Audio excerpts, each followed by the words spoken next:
Hi, I'm Susan, and I'm here to moderate this debate. First, let's get something straight. I'm not tied to either candidate, and I'm totally not biased. Pinky swear. So now let's get to these questions that America wants to hear. Mic check, 1, 2. Mic check, 1, 2. Can you hear me? So, what's the last song that you guys listened to? You go Donald, first. please, I'm a gentleman. Please, no. You go first. Go right ahead, please. I'm not answering until you do. You know, well, the last song that I listened to was called Creating Jobs for the American People. Last song I listened to is All I Do Is Win, Win, Win, No Matter What by DJ Khaled. It's my favorite song because all I do is win. Is a hot dog a sandwich, or is it a completely different entity? The hot dog represents the American pastime. I'm here for America. Also, a hot dog is a sandwich. Wrong. Do you want a you're hired sandwich or a you're fired sandwich? A hot dog is its own food. It is not a sandwich. You're wrong. Incorrect. Candidates, do you prefer berries or citrus? Well, you see, I really like blackberries. Citrus. Orange. Orange berries or oranges? I rest my case. I win. Does pineapple really belong on pizza? Well, thank you for asking, Janice. It's Susan. Excuse me, I'm sorry. Disgusting. She is absolutely unfit to be president of the United States. It belongs on pizza, the American food that we didn't steal from Italy. It's American. Pineapples don't belong on anything. Especially pizza. First word that comes to your head. Go. America. Winning. Nickname? Future President of the United States of America for the people. That's your nickname? That's my nickname. Yes, thank you for asking. My nickname is Donald J. Trump. What's your favorite dance move? When I was on Ellen, my good friend, I learned this little fun number. When I was on Saturday Night Live, they had me do this thing called the hotline bling. And it's basically where you go like this, pretty much, and like dance around, you're in a box or something. Best dance move there is, ever will be. I rest my case. Why should you be our next president? Well, I'm here for the people. I'm Hillary Clinton. You can go to my fact-checking website. And Donald Trump is Wrong. not. We will make America great again. Thank you. Good morning, Dons, and welcome back to CCTV. We hope you had a great week and are ready for an awesome weekend. Today is a great update, so make sure to check that out and keep working hard. Also, tomorrow is the SAT, so good luck to all those who are taking it and make sure you get some sleep. And now let's go to our top story to hear about the upcoming show this weekend. Hi Dons, I'm with Miss Wilson so she can tell us more about the fall play Pride and Prejudice. Miss Wilson, can you give us an overview of the play? Sure. John Jory's Pride and Prejudice is based on the novel by Jane Austen, and it is the story of the 5 Bennet sisters living in Regency-era England, and the story of their lives and loves and journey to happiness. It's a great, complex story with beloved characters, and you don't want to miss this awesome cast. When are the play performances? We open tonight, Friday, with a performance at 7 and have 2 performances tomorrow at 1 and 7, and we close with another 1 p.m. matinee on Sunday. What are any challenges you faced during the rehearsal schedule? We've only rehearsed for maybe about 6 weeks, so the length of the piece combined with accents, employing accents and mannerisms, and the composure of the time period. We also are doing some dancing, some Regency dances, so there were a lot of details to try to hone in on during that short amount of time, but I think we've done a really good job, and all we're missing now is the audience. Thanks, team. Be sure to check out the CCHS website for more details on how to buy tickets. Hey Dons, come out to Mission Bay this Sunday, November 6th for the annual ALS Walk. This is a mandatory NHS event and all Cathedral students will get hours. Go to cchsalswalk.wordpress.com for more information, and if you have any questions, contact Mr. Caro. The presidential election is next week, so if you're 18 and registered to vote, make sure you go out and do that. And now let's hear more about speech and debate. Hey Dons, I'm here with Calvin Rabb, the captain of the speech and debate team, to learn a little bit more about how their team is looking this year. So Calvin, how do you and your team prepare for upcoming debates? So our practice schedule consists of Mondays and Wednesdays during lunch and Tuesdays after school, and then based on your individual needs you will practice occasionally Fridays after school depending when your tournament is. And during practices we will go over current events, and then we will also go over specific bills that we'll be debating along with your individual speeches. What are some successes you and your team have had?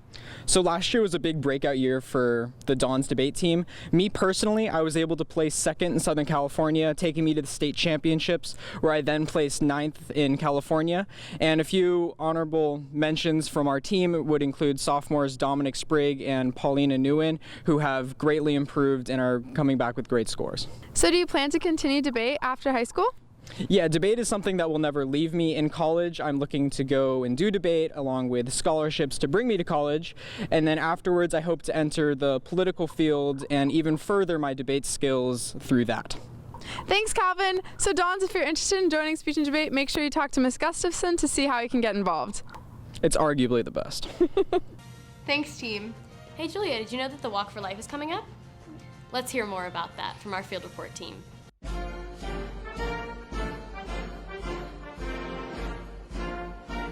Hi Dons, I'm here with Miss Laporte. So Miss Laporte, can you tell me a little bit about the trip we're taking to San Francisco? Of course, yeah, we're going to San Francisco January 20th through the 22nd of this school year. And we will be there for the Walk for Life and for the Students for Life of America National Conference. We're so excited. So what exactly is the Walk for Life? Walk for Life is happening every year right around the anniversary of Roe v. Wade, which we know legalized abortion in this country. So we, as students who are pro-life Catholic Christian students, we will be marching the streets of San Francisco concurrently with the march that happens in Washington, D.C., but we'll be doing ours in San Francisco. So how can students sign up and participate? There's information on the school website with an application. The application is due on Wednesday, November 9th by 3 p.m. So you sign up online, fill out the application, and then we'll take a look through it and decide who's going to be able to go. There's 13 spots available. We would love to see as many applications as possible so we can get the best crew here for Dons for Life. Thanks, Miss Laporte. Now back to Julia and Nicole. Thanks, team. Let's toss it off to Cameron for some more on sports.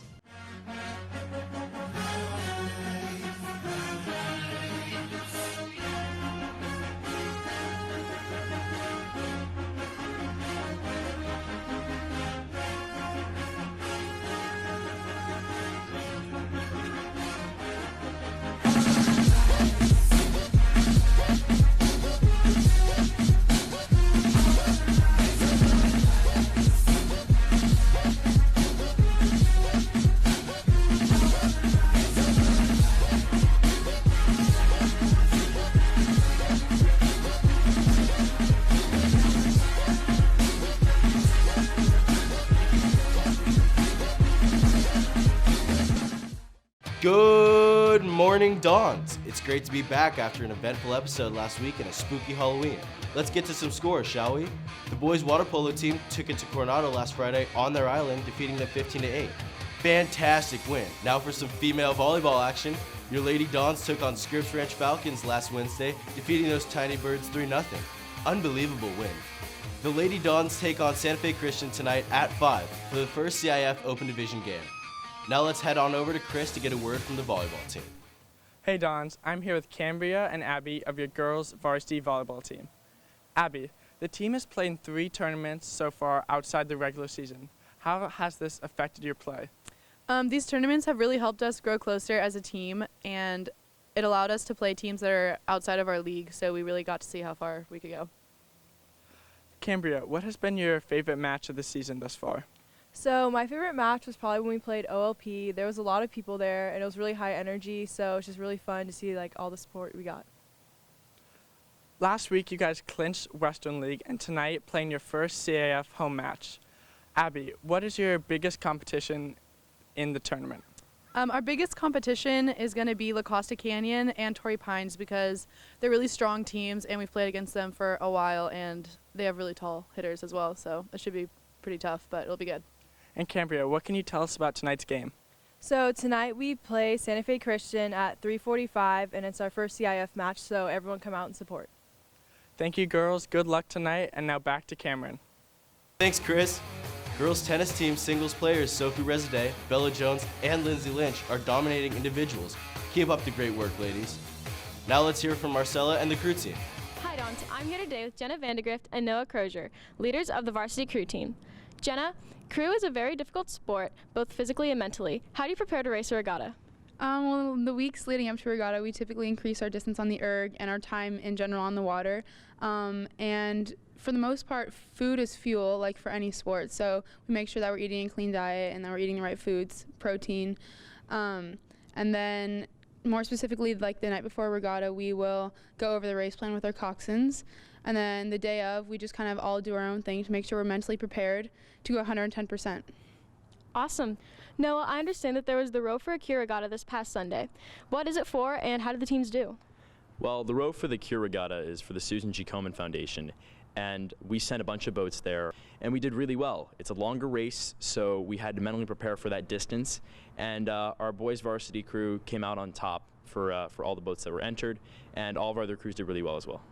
Jenna, crew is a sport that requires a lot of water. Where do you practice and when is your next regatta? We practice 2 days a week at school on the ergs, and then 3 days a week on the water in the fall, and then in the spring it picks up to 4 days a week, including Saturday on the water. And then our next regatta is the Fall Classic at Mission Bay. It's our second race of the season. It's about almost triple the distance of our spring races. And it's kind of a different race. We have to prepare for it a bit differently because it's longer distance. And Noah, crew is a very time-demanding sport. How does the team stay motivated? Well, like our coach always says, in order to win, you must be willing to do something that the boat next to you isn't willing to do. And every day we try to do that. You know the guys in front of you and the guys behind you are trying their best. And you know if you stop, then the whole race is shot. You need to make sure that you keep going and keep persisting all the way through a race and row past pain. And eventually, after you work at it enough, you're going to be able to do a great job. Thank you so much. Back to you in the anchor room. Thanks, Marcella. The Dons' domination continued this past Friday as we rolled over Saints in their home stadium. Touchdowns in this game were scored by Tate Haynes, Jordan Genmark-Heath, and Sean Poma. The score was 35-0, and Liam King did not fail to impress the crowd with his boot, kicking all of his balls in the end zone. Make sure to come out tonight at 7 as we take on number 2 Madison at home. Stay safe, have fun, and roll Dons. Thanks, Cameron. We hope you all have an amazing weekend, and we'll see you next week. That's a wrap, Dons. You are incorrect. I'm right. No, you're not. Yes, I am. No. Yes. No. Yes. No. Yes, I am. No. I win. You lose. I won the debate. Debate's over. Wow.